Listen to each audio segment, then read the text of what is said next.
अस्सलाम वालेकुम भाई, ये डबल कोर पंप है। अब इसमें एक मसला हो गया है कि ये प्रेशर नहीं बना रहा। तो अभी इसको खोल के देखते हैं कि ये प्रेशर क्यों नहीं बना रहा, क्योंकि इसके मोटर तो बिल्कुल ठीक ही है। तो भाई ये देखें, इसमें ये दो वाल लगे हुए हैं। अब इसमें ये वाल में ये धागा आया हुआ है। तो भाई अगर इसमें कोई धागा वगैरह या कोई कचरा वगैरह आ जाता है इस तरह, तो ये प्रेशर आगे नहीं बनेगा, क्योंकि ये सिर्फ पंप वाइब्रेशन पर ही काम करता है। और इसमें ये दो छोटे वाल लगे हुए हैं प्लास्टिक के, जिनके ऊपर ये स्प्रिंग लगे हुए हैं। अगर इनमें इस तरह का कोई कचरा वगैरह आ जाएगा तो वो प्रेशर लीक होता रहेगा, आगे प्रेशर नहीं बनेगा।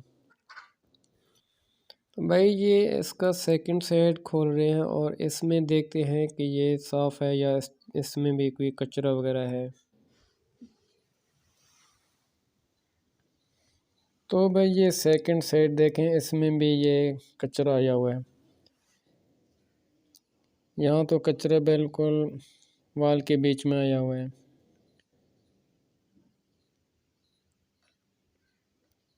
तो भाई जब इस तरह के कचरे आते हैं वाल में, तो पंप पर प्रेशर नहीं बनाता, प्रेशर यहाँ से लीक हो जाता है कचरा की वजह से। तो पता नहीं कितने लोग हैं जो स्प्रेयर ऐसे फेंक देते हैं, उनको पता नहीं होता कि इसमें कौन सी चीज़ की ख़राबी है।